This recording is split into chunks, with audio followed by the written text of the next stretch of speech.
9 de la mañana, 27 minutos. Abordamos ahora otros temas porque fue reeditado recientemente el libro El pecado original, la izquierda y el golpe de Estado, el golpe militar de febrero de 1973. Para hablar de este trabajo a la luz de la actualidad es que recibimos al periodista y escritor aquí en Arriba Gente, Alfonso Leza. Bienvenido, ¿cómo estás? Muy bien, muchas gracias por la invitación. Un gustazo muchas estar acá. gracias por venir a hablar de esto.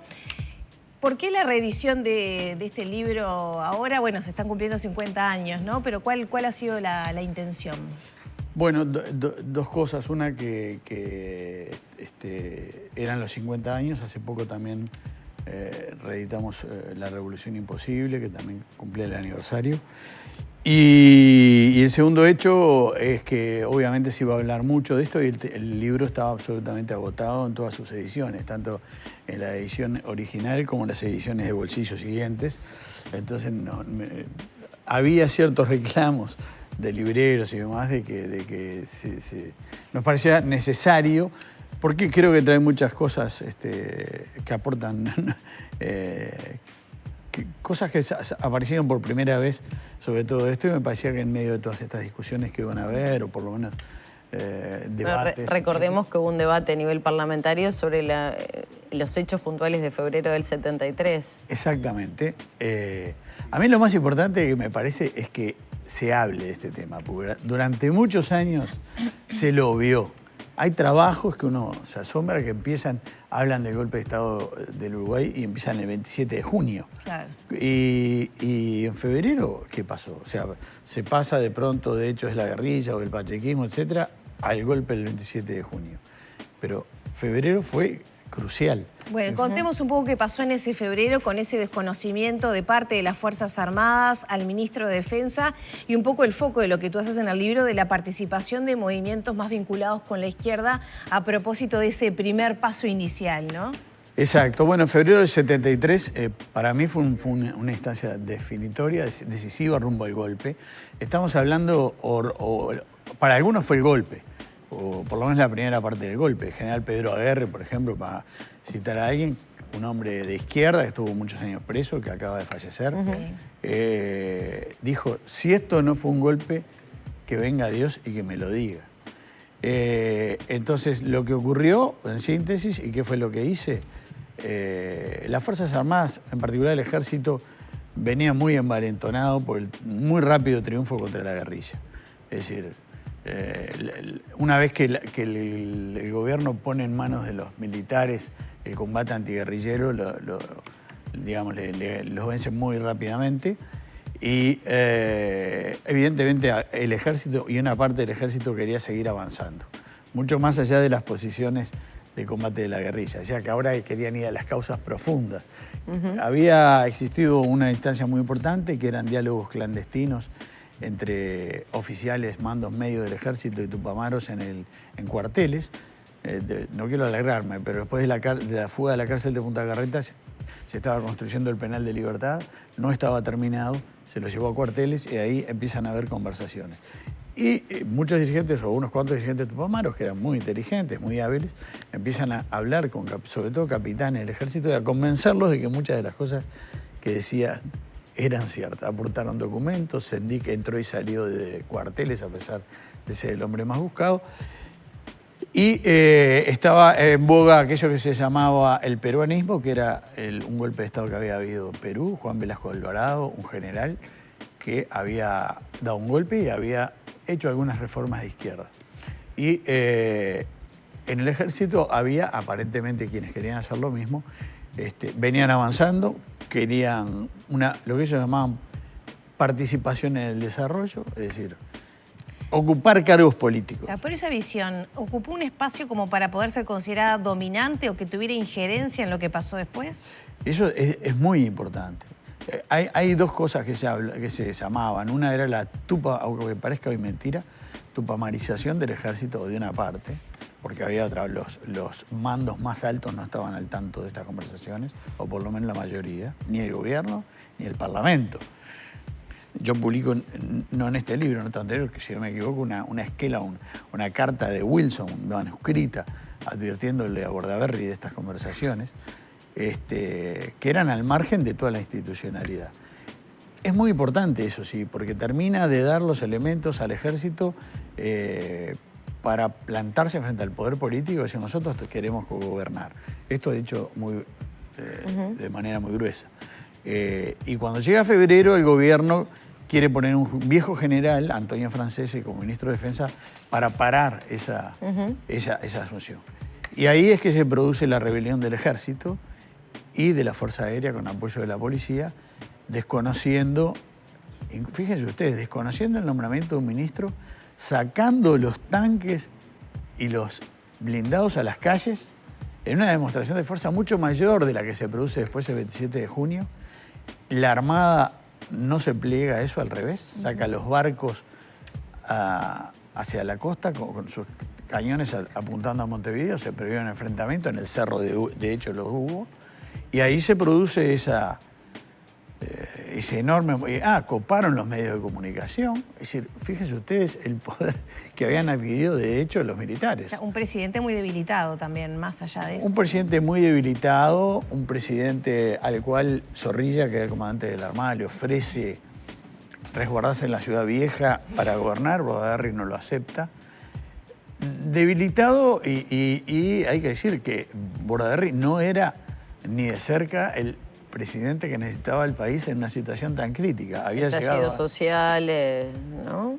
Muchos problemas económicos. Sí, y no tenía la cintura ni la experiencia política. Entonces, era muy difícil apoyar a Bordaberry, ¿no? Entonces, ¿qué es lo que pasa o básicamente ocurre? Que todos los partidos toman estrategias distintas. No hay una unidad de acción de los partidos para parar ese golpe, que ya era un golpe. Bueno, el Partido Colorado está dividido, el pachequismo tímidamente se divide, una parte apoya a Bordaberry, la 15, distintas gestiones procurando no echarlo, pero a ver si Bordaberry da el paso al costado para dejar a Saperi. El wilsonismo que transmite Wilson de manera indirecta la propuesta de que si sacan a Bordaberry llaman elecciones enseguida, con doble voto, con balotaje, él no se va a mover, lo cual él se había quedado con la idea que le habían estafado las elecciones, pero no está previsto en la Constitución. O sea, y la izquierda, ¿qué es lo que ocurre? ¿Por qué pongo el foco ahí? Porque la actitud de la izquierda va a ser decisiva, porque los militares sacan varios comunicados, los más famosos el 4 y 7, estoy repitiendo cosas de repente, no sé si ustedes querían preguntar algo, pero pero está bueno para poner un poco de contexto de la realidad del país en aquel momento y la importancia, en este caso, por ejemplo, que tuvieron esos comunicados. Y sí, sobre todo el 4, después el 7 lo reafirma, aunque el 4 es un programa, me dice alguno de los entrevistados, el programa Vuelta a Casa, que un punto con una coma era el programa del Frente. O sea, habla contra la deuda externa opresiva, reforma agraria, bueno, un montón de... El comunicado de los militares. Eso hizo creer a mucha gente de izquierda que venía un golpe de Estado de izquierda. Fue un hecho complicado porque era un quiebre institucional. Sin embargo, cuando se da el golpe en junio, la CNT no le temblaron prendas en hacer una huelga general que obviamente los perjudicó, fueron perseguidos, pagaron con vida a muchos trabajadores. Bueno, ¿Cómo coincide eso con esa visión inicial de que podía venirle bien a la izquierda, digamos, de alguna manera ese golpe? Es bien interesante la pregunta. El libro, los testimonios que hay acá en el libro son casi todos de la... Yo fui a buscar a las figuras principales de la izquierda de aquel momento.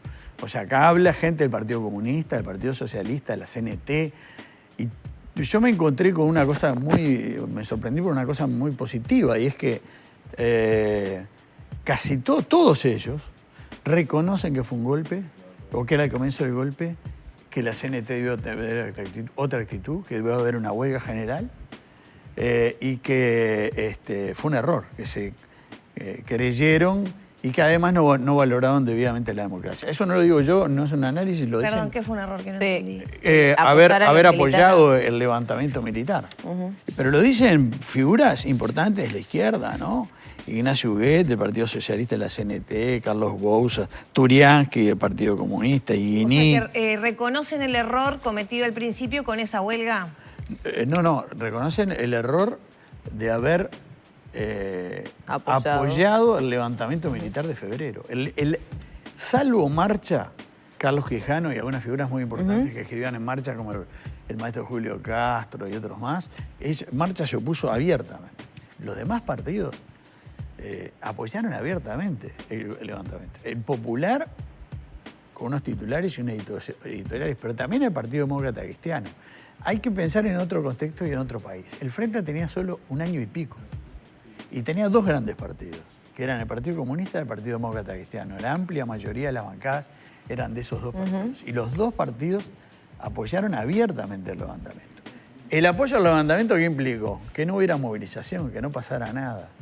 El fallecido diputado Víctor Semproni, ¿se acuerdan de Víctor Semproni? Un hombre muy activo que estuvo en prisión mucho tiempo, fue salvajemente torturado, con consecuencias muy duras en su vida.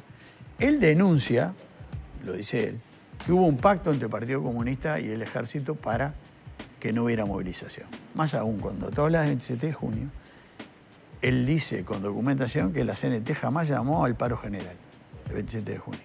Que los volantes que él muestra hablaban de 2 días de paro, no de huelga general. Bueno, pero en los hechos se dio... Que la huelga general la hizo la gente, más allá de la dirección, porque estaba previsto que si había un golpe, los sindicatos tenían que salir a defender. Y salieron. La gente salió a ocupar fábricas y todo lo demás en junio. Pero eso no ocurrió en febrero. ¿Por qué? Porque en febrero todavía estaba la expectativa de que fuera un golpe de izquierda. Alfonso, me genera la duda del argumento que se maneja por parte de esos dirigentes, me imagino, que apoyaban el golpe militar, que se entendieran de izquierda.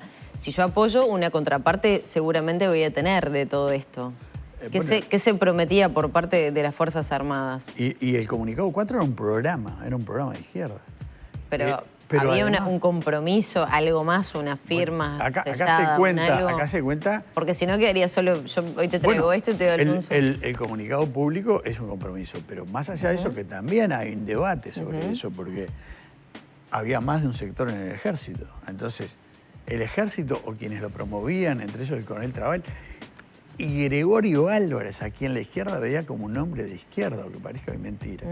El Partido Comunista, esto está reconocido por Rubén Villaverde en el libro y otros dirigentes del Frente Amplio y del Partido Comunista. El Partido Comunista estaba tan seguro de la cosa que financió clandestinamente el semanario 9 de febrero de Álvarez. O sea, esa era la... Y lo que tú decís de cuál era el compromiso, está contado en detalle. Hubo una gran cantidad de reuniones entre dirigentes de la CNT, del Partido Comunista y otros sectores, y militares. Antes de eso, durante febrero y después de febrero y después del golpe de junio. O sea, había reuniones, lo dicen, términos permanentes, por ejemplo. ¿Entendés que en el imaginario o la creencia popular está arraigado este vínculo de la izquierda con el golpe de Estado y todo lo que pasó en febrero? En febrero... Sobre todo en las generaciones yo creo que hay un gran desconocimiento. Yo tengo una anécdota muy reciente y creo que vamos terminando. Un amigo que, bueno, hace un tiempo que era comunista y estaba en un grupo de gente del Partido Comunista y joven, y no lo creían. Entonces él fue y consiguió el diario, lo trajo y siguieron sin creerle. Es decir, es difícil de entenderlo, pero me parece muy interesante escuchar la gente que estuvo allí. Por eso también las entrevistas, ¿no? De Lía en su momento también hablé mucho con él. Es decir, hubo una cantidad era otro país, Bordaber llamó a que lo apoyara. Otras realidades internacionales, ¿no? Sí, internacionales y nacionales, porque acá hubo mucho de... Bueno, lo que tú decís internacional, sí, la influencia de todo aquello del peruanismo, que se llama el peruanismo. Entonces, para dar una sola idea de la falta de reacción de los políticos en general, de todos los partidos, el Parlamento no se reunió. Estaban los tanques en las calles, estaban los blindados, los barcos para atacar a la cosa que no ocurrió al final. Y el Parlamento no se reunió. Y yo tuve el original en mi mano, de los planes de febrero de los militares. Ya estaba previsto, lo de 27 de junio estaba previsto en febrero. Es decir, tomar el Parlamento, pero no fue necesario porque no porque no se reunió. Y esto termina con un acuerdo entre los militares. Bordaberry hasta ese momento estaba teóricamente al lado político, cruza la línea, pacta con los militares, crea el Consejo de Seguridad Nacional y le da a las Fuerzas Armadas una participación enorme en el gobierno. Pasan 4 meses y es lo del 27 de junio, pero en febrero ya se institucionalizó la presencia de las Fuerzas Armadas en el ejercicio del gobierno. Alfonso, muchas gracias por estos minutos. No, a ustedes. Está disponible, pero me decías que agotado, ¿no? Porque no, bueno, de alguna ahora manera este esta medio edición centenario también hace reabrir el interés en abordar estos temas. Se había agotado y por tanto salió esta nueva edición de Bolsillo que es la que tú tenés ahí. Bien, disponible en todas las librerías. Sí. Bien, bueno, y nos da más datos, más elementos para analizar también la actualidad. Muchas gracias. A ustedes. Cerramos por aquí entonces la charla con Alfonso Leza, periodista, escritor, autor entonces del Pecado Original, la izquierda y el golpe militar de febrero de 1973. Cerramos por aquí la entrevista.